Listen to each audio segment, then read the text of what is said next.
But it's a pleasure to be here. It's a pleasure to be here with my two amigos from New Mexico. And we represent really the diversity that our state is so proud of. We have the indigenous cultures of our state, and that's like 23 tribes. And then we have the Hispanic culture as well. And then we have a cowboy culture. And I have a photo that I'll show you in a bit that really has a lot of that represented in something very simple. This first slide that I'm going to show you really represents the topography of Laguna Pueblo. And is it up on the screen? Nope. Okay, the next slide, I'm sorry. Hang on there, Ron. I think there might be a clicker on the table. Let's have a little peek. And that guy just pressed it. There you go. Oh, okay. Right, okay. So the thing, you know, when you look at this, I wanted to just illustrate to you in a photograph that we too have volcanoes. And I know that this particular country that we're in, that we're visiting, that we've had such a great time of fellowship, and we'll continue that throughout the day and tomorrow. Back in my homelands, that's our village there. There's several things that will stick out in your mind. The most prominent feature in the background are two extinct volcanoes. And so what that says to anybody that's in agriculture is that all the lands in that area are very fertile. So the other thing that's in that photo there is the Church of St. Joseph. And the Spanish, of course, were the first folks that came into this region of New Mexico, what became New Mexico, and brought us the gospel. And so they brought it in terms of the Roman Catholic faith. So that's a Roman Catholic church there. And so we heard what the message was, and we accepted it. And so we are a combination of traditional believers, our native religion, as well as our Christian faith. And that's it's more diverse now. We started off, and many of us, like myself, are baptized Roman Catholic, and then later on, depending on where our social treks took us, have become different members of different faiths, and we were talking a little bit about that this morning. So that's what I wanted to point out to you, is that kind of background. Now that capital, that's there it is. That's the capital, the village of Old Laguna, and we have 5 other villages that surround that particular topography there. And I came from a little village really right below Mount Taylor, in the village of Ensenada, or in my native tongue, Bunyikaya, which means, you know, the North Canyon or North Room.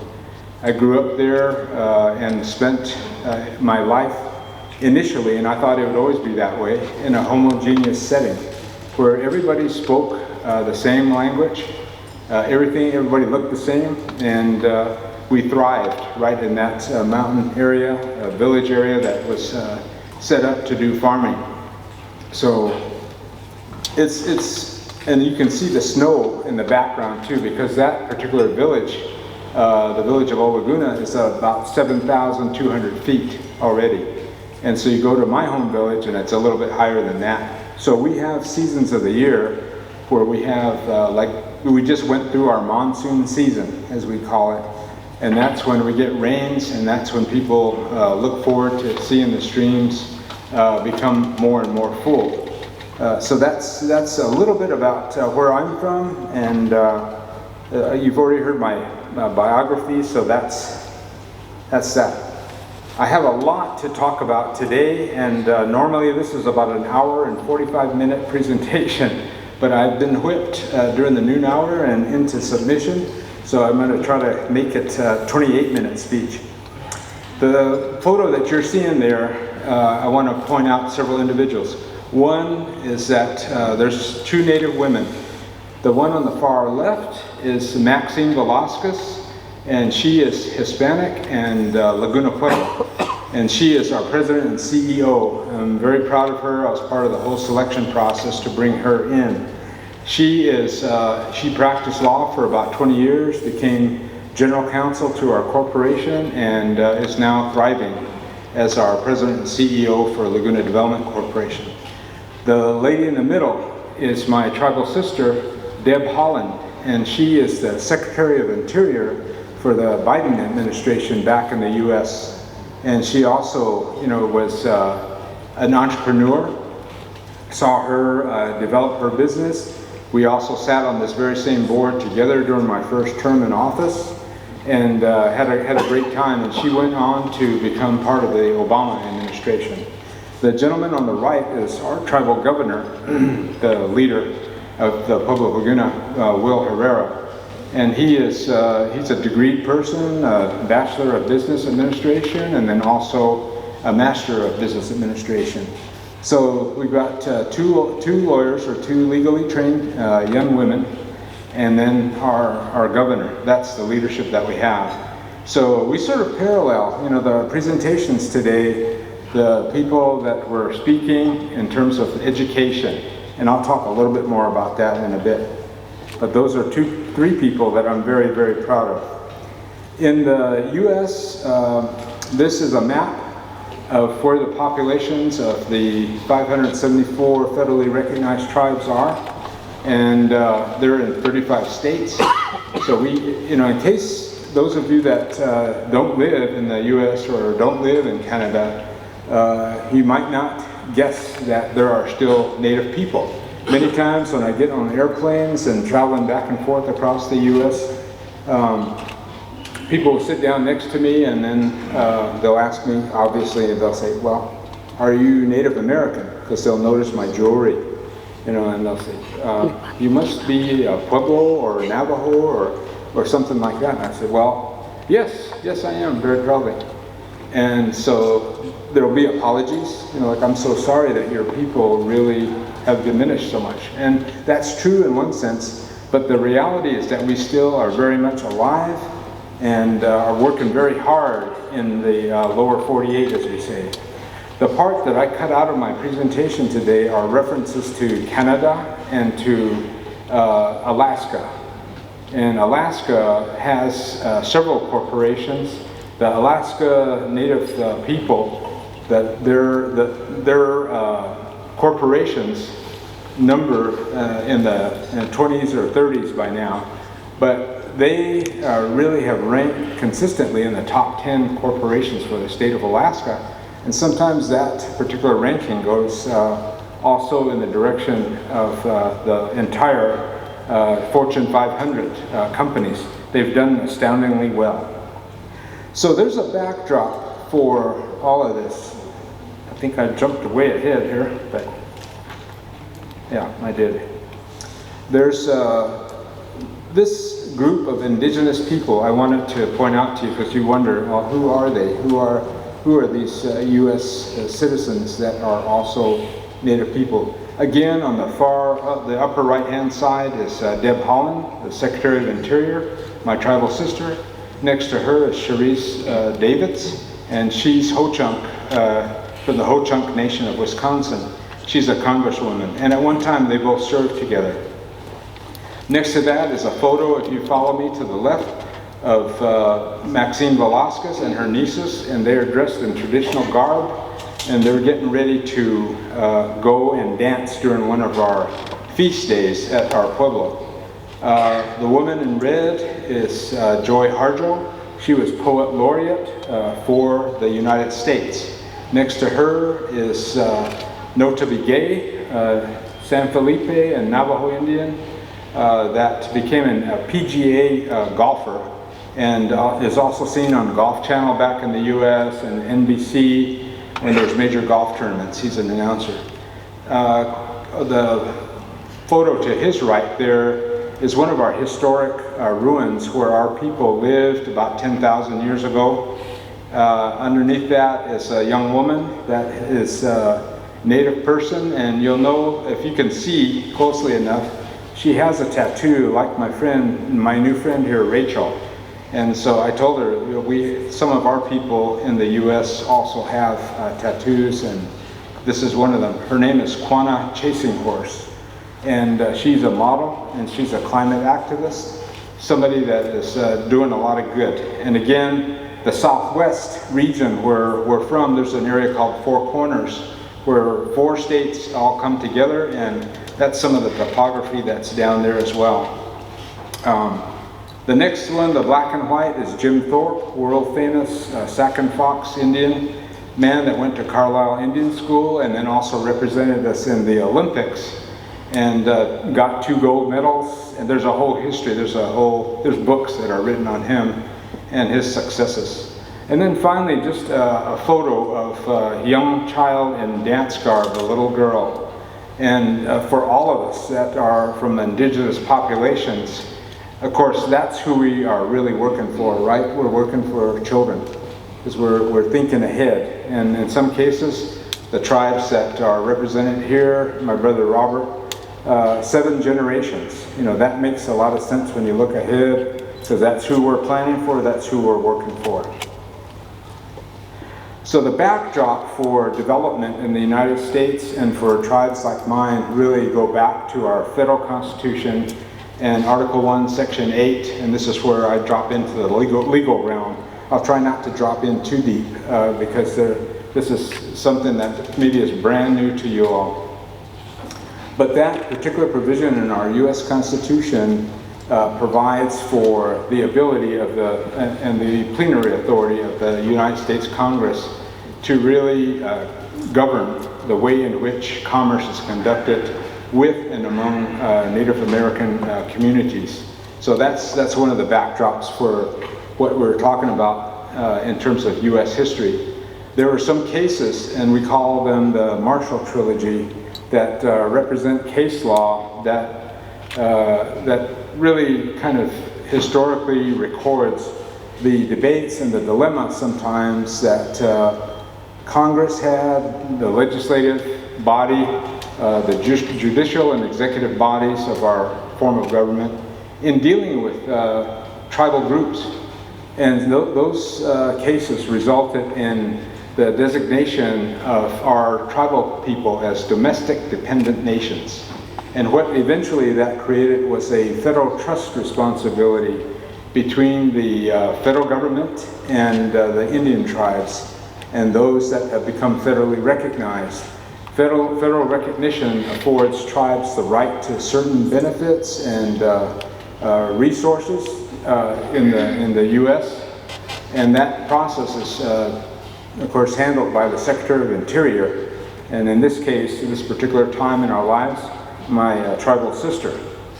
So those are the early years of the U.S. and dealing with primarily, in that case, the Cherokee Nation of Georgia and also of North Carolina were challenging times for the U.S. Supreme Court. And so we came out of that as domestic dependent nations. And that was an interesting time, and we preserved the sovereignty that we have. Among Native people in the U.S., tribal sovereignty is something that we have. It's not something that was given to us. And that's always been our position. This next photo, you know, standing right behind me are all these flags. And the one on the left, the right under the heading, Tribal Sovereignty, is representative of tribal nations across the lower 48. And I know that tribes in Canada and other places have this kind of representation too, with their tribal symbols, all those things that are precious to us. But what our sovereignty enables us to do is interact with various levels of the federal government. And to the right of that is a visit that I took to visit with a friend of mine who is actually from New Mexico. He's a U.S. State Department special advisor that's been with the State Department for about 20 plus years now. His name is Michael Orona. And he helped me recently to get visas for folks. We wanted to have a cultural exchange of students out of Peru. So there was a challenge for them getting visas, he walked me through it. And this occurred in a kind of a unique way. He and my tribal sister, Deb Holland, were in New York, up there for a meeting of the United Nations. And so I called my sister. I said, I need some help on this. Can you help me? She said, no, I don't think I can, but I know somebody that can. And I said, okay, well, I figured that's going to be 2 or 3 weeks or something. But it was like 2 or 3 minutes, and then he's on the line. He says, what's the problem? Well, I'm trying to get some students up to New Mexico to do a cultural exchange. So we have this kind of reach now. We really walk, this is over at the U.S. State Department, and there's opportunities like this that we utilize.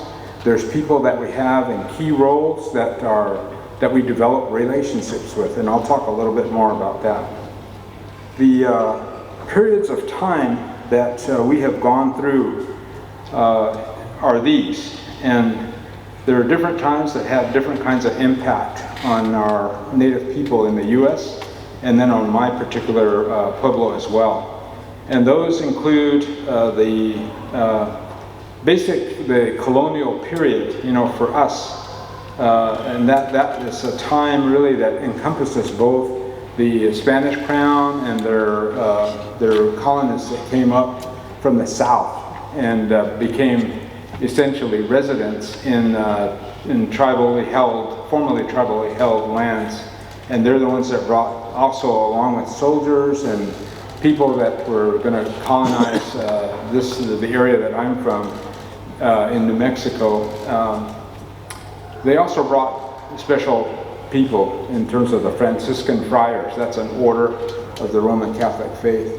And so they brought the gospel with us, and that's why you see churches in every one of our 6 villages at Laguna. You'll see a Roman Catholic church, and then also you'll see in a few cases a Presbyterian church. So we've evolved over time. Some things that I wanted to just point out that had significant impact on us are like the Treaty of Guadalupe Hidalgo between Mexico and the U.S. That kind of brought an end to the war. And there were a lot of stipulations that were part of that, including the rights to some land, because one of the things that the Spanish Crown did for us was a lot of the representatives that came into New Mexico recorded land areas that were assigned to people. They recorded journals, and a lot of those, that kind of documentation you can find right in Madrid, Spain. Nowadays, U.S. citizens occurred when the federal government wanted to train our people, so they moved major groups of young families to Los Angeles, to San Francisco, to Denver to get training. And that relocation meant that they were also dislocated from their tribal communities in terms of the culture, customs, and traditions, just in order to get trained in different fields so that they could be productive and become self-sufficient.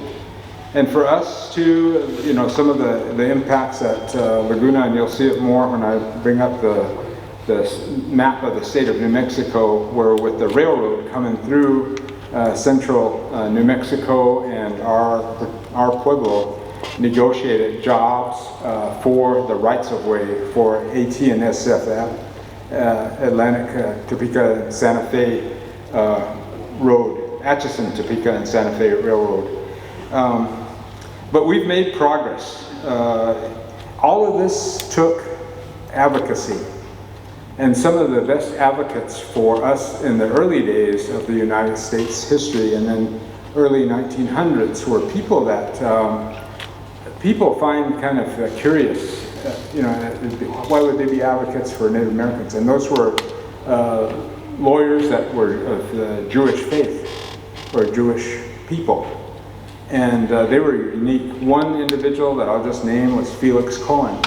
And Felix Cohen advocated for the Pueblo Indian people in New Mexico. And his firm was a firm that I had the privilege of working for as a clerk between my second and third year in law school. And that was back in Washington, D.C. And I got to experience and read about the firm's history and their advocacy for a lot of Native tribes, including a lot of the Lakota and the Dakota people of the Northern Plains. So those are a few of our experiences. More recently, the Indian Gaming Regulatory Act came into being in 1988, and that allowed us to engage in gaming. So my tribe and the corporation that I'm part of, again, are involved in gaming and hospitality, food and beverage, retail fuel, and you'll see why in a couple of minutes when I get to that map. And so we, and in of course the US, there are substantial gaming facilities and resort complexes that we've built individually, tribally, and those are major tourist attractions. Like when you all come to New Mexico, in the city of Albuquerque is surrounded by 4 Native communities, and one is mine, and we're just about 19 miles outside of town. Another is Sandia Pueblo, and they are right on the edge of town, the contiguous boundary to the city of Albuquerque, and then south Isleta Pueblo, and then Santa Ana Pueblo a little bit northwest. So those properties work hand in hand with the city and the vendor base that we have there, and so that we're enriching people that are in different kinds of service industries, and a lot of professional enrichment there, because we need additional lawyers, we need soil scientists, we need accountants, we need strategic planning, like Brother Robert here provides up in Canada, all of those kinds of things. So I am going to switch gears a little bit here and talk a little bit more about the modern sort of situation for us, the history of federal Indian policy and its impact.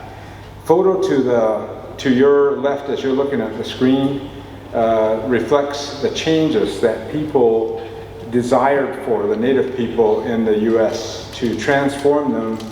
I think, what was it, kill the Indian, save the man. And that photo there of that tribal leader that went to Carlisle Indian School in Pennsylvania demonstrates that. Traditional hair length, and then clipping it off and putting him in a coat and tie. Below that are some historic signs that indicate that Indian land is for sale. And next to that are the relocation program announcements for young families that eventually moved away from the Pueblo. The different photographs that you see there also kind of are representative of historic moments. The Marine and his daughter there in the lower, or about the middle of the page, that is Miguel Trujillo. He was from 2 pueblos and a member at Laguna Pueblo, where I'm from. Returns from World War II, tries to go register to vote, finds out he has no right to vote. He couldn't even register. And he said, I just got back from World War II supporting the US in World War II. So he brought a lawsuit that eventually, to make a long story short, gave us the right to vote in our own state. His daughter there, Josephine, eventually became the head of the Indian Health Service, one of the main providers of the federal trust relationship for health care. And so that's an amazing story. And then her brother, Michael Trujillo, also became an MD and then also the head of the Indian Health Service. So I'm very proud of my brothers and sisters that have really acceded to renowned kind of positions there in different administrations. Finally, the photos there represent contact and the way in which the Obama administration brought in people, our Native people, welcomed them to tribal summits every year with the president and his cabinet. And the one on the top is again a gathering in the Oval Office with tribal leadership as President Bush, George W. Bush, signed some legislation into law. So the federal trust relationship is carried out, as I mentioned, by one, the Department of Interior, and two, the Department of Health and Human Services. But this doesn't say that, or doesn't mean that we don't have access to all the other federal agencies to carry out that trust relationship. And my experience in doing that really relates to the fact that our economic development experience at the Pueblo of Laguna really started like this. We were agrarian in terms of our lifestyle. We signed on to work for the railroad as it crossed our state in exchange for right-of-way. We had the world's largest open pit uranium mine from time to time. We provided eventually U-308 to what was the Atomic Energy Commission.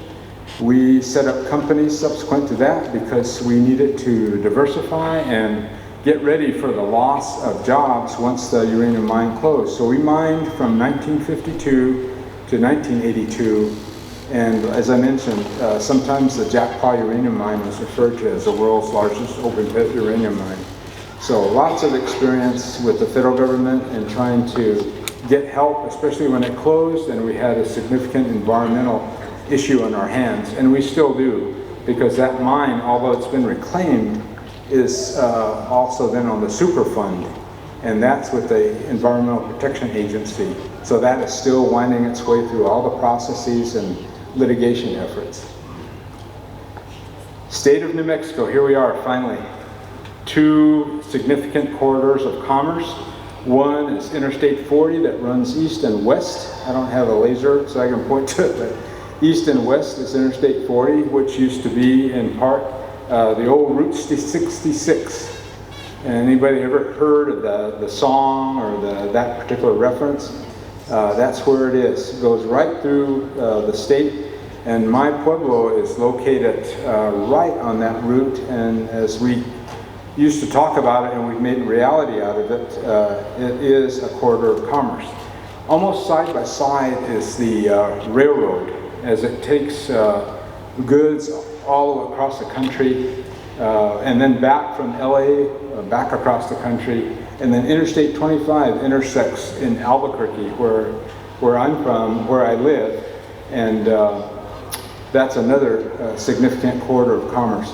What you see there, the little brown markings on that, represent the remnants of what we used to hold as our tribal lands, and those are lands that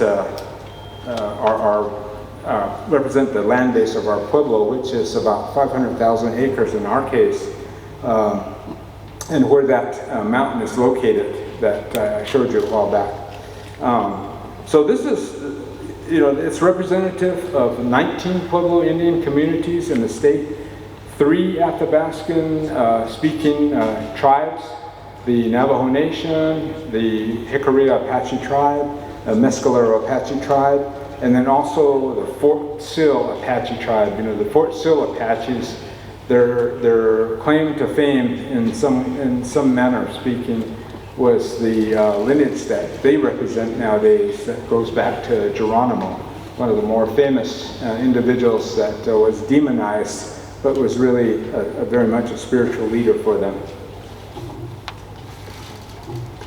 These are typical tribal responsibilities, and I'm not going to go through all of these, but the one that we're talking about today has to do with economic development and commerce, and the tribal leadership that are present today, and among the rest of you, this very diverse population will recognize all those elements, including healthcare, education, environment, and other things that we're responsible for as a tribe. The pueblo that I'm from are we're organized under a federal statute, and that gives us the ability to function like other governments around us. And we have what's typical for most, and that is judicial, legislative, and executive branches of our tribal government. So that allows us to function. We have a 21-member council that governs and sets policy for our particular pueblo. So, in our case, I think that's what I was talking about. I'm sorry, I didn't click. enough, but what does it take, to do this? What did it take for us as a tribal community, and what does it take for other people, other indigenous populations? And very clearly, the key thing, as I've indicated, and that's evident in my bio and the bios of my sisters that are in key positions now, is that, it's education and training. Without education and training, trying to move upward and maybe outward in any business context or even in a political context really takes education and training. So my pueblo has, in the beginning, when we were getting royalties from the mining operations, one of the key things they did was set up a scholarship program for all the rest of us, and said that's how a large part of my education was paid for, was from the revenues that we had that were invested. And then also for anybody that's looking at getting into business, again, referring to Robert over here, the strategic thinking and planning. Because without that, if you just sort of start in the middle of nowhere and try to get somewhere, unless you have a plan, things are going to just fall short very quickly. Data is important. Even your own stories are important, individual stories, and certainly we've been around those stories at the culture, customs, and traditions last night at that beautiful, beautiful ceremony that was provided to us by many of the tribal groups, and with all the singing and dancing and stuff. There, my brother Milton, who's out in the audience somewhere there, Tututsi, we were just kind of marveling at how much the drumming and some of the songs sounded like ours, and he's from a different tribe, and up in Canada, and I'm down in the lower 48, and he said, yeah, it sounds like in our round dance, which is a friendship kind of a dance. And so it was great to hear that. Advocacy, all the time. Advocacy every step of the way, and I think when I was born a native, you're born to advocate, because you can never relax. You can never relax. You think you make a significant step forward and a milestone and all that, you still got to watch out for yourself, your backside. Relationships are important, in trying to establish where your community, where your tribe, your individual relationships too are meaningful, and because you never know how people can help you. One time I was at a meeting in San Francisco, California, at the Sheraton Hotel downtown on Market Street, and I was pretty ignorant of the political realm at that time. But one of my friends, kind of jabbed me in the ribs and said, you know who you're sitting next to? And I said, no. And she said, you're sitting next to Senator Dan Inouye from Hawaii. And aren't you getting into defense contracting? And at that time, yes. I said, well, he's in charge of the defense, one of the largest and most significant areas in Congress that provides not only for the allocation or the appropriation and allocation process, but so you better get to know him. So I turned very quickly and got to know him. And in a couple of years later, I really needed to talk to him about some real things, because we were involved in providing mobile electronics equipment to the U.S. Army out of Fort Monmouth, New Jersey. So those are some key things. The funding, of course, that's always, I saw a lot of slides today talking about investment opportunities and such, and that's very critical. Core competencies, your knowledge of core competencies is critical. So I see my brother walking up here. He's going to yank me off the stage here any second now. Yeah, there you go. So the relationship aspect. This is not just the sort of like a who's who thing for me, but my involvement there with all the different kinds of organizations, and even coming out here as my amigo Ernie Sidibaca, who you'll hear from later, pointed out, we traveled 7,559 miles to be here, to talk to you all and to tell you what we're about in the States and what role we play. So so I think we're both waiting for a fruit basket or something that would be awarded to us, so come alive, friends. But you see several photos there. These are different scenes in my life, and that it's all been about advocacy. It's all been about public and government relations, and every one of those photos there reflects the worlds that I walk in, the friends that I have, and the national organizations that we have in the U.S. There's one at the top that is the Native American Finance Officers Association. There's others that are the National Center for American Indian Enterprise Development, on whose board I sit still. And then other just social events that are important to all of us. So the next slide I'm going to show you is the Pueblo Laguna entities. These are all the entities in reaction to and in support of the different responsibilities that the tribe has. So we've set up all these different entities. There are corporations, some are state chartered, some are federally chartered, and some are locally chartered. So they range all the way from healthcare to charity, or philanthropy as we call it within our own tribal context. So this is the way that the corporation is set up under one specific federal law, the Indian Reorganization Act of 1934. We're set up like any other corporation, but this is how we do business, with other entities and operations. Next is just a snapshot of all the different kinds of enterprises that we're responsible for, with gaming and hospitality being at the top.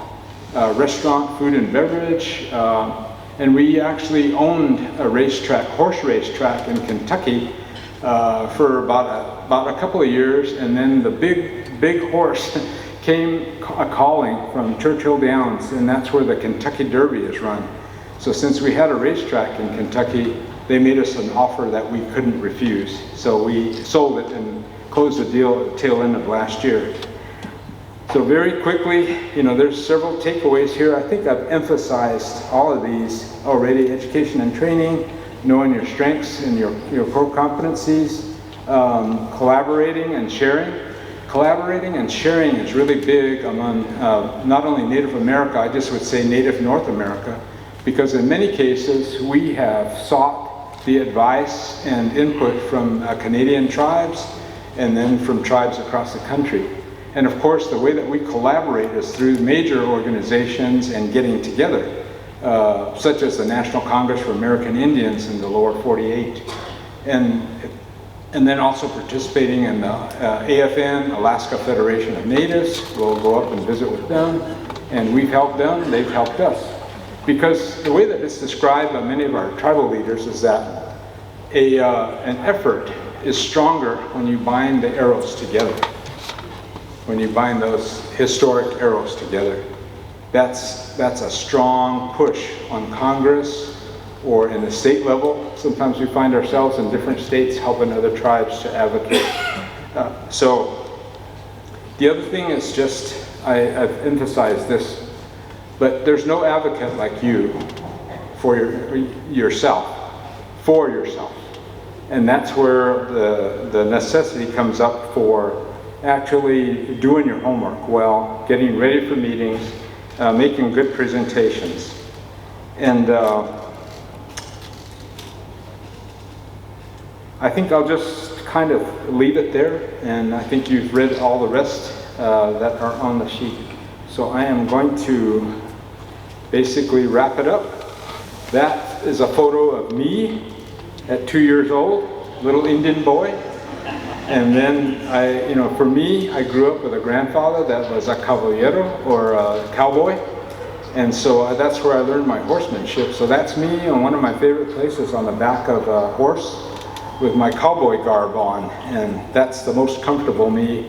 And of course, now I have something in common with our chair for the ILDII and Andrew, that was up here earlier with the cane. We both have damaged knees, so we have to ask for help when we can.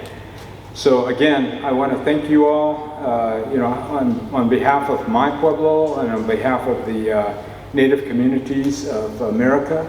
And just, we're looking forward to this conference coming to New Mexico. Next year we have a lot to share. And a couple of my amigos that are here today, Ernie C. Baca, the head of the Albuquerque Hispano Chamber of Commerce of New Mexico, will be up later in the program. And then Alan Armijo, who is Constituent Services Special Advisor to our mayor in the city of Albuquerque, Mayor Tim Keller. We're all here to welcome you and just to give you a glimpse of what you'll come into, what kind of environment, what kinds of successes, and we're willing to share what's gone well and then what hasn't gone well as well. And we're looking forward to it. Just one thing is that it's amazing to me how well our Native American women have just kind of come up the ranks.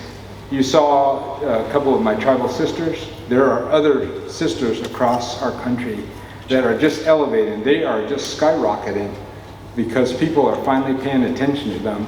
And all the while they've been the backbone for all of our efforts, different kinds of efforts, traditional, economic, political, things like that. And so they're finally getting what's due to them, honor, recognition, and success. Thank you very much.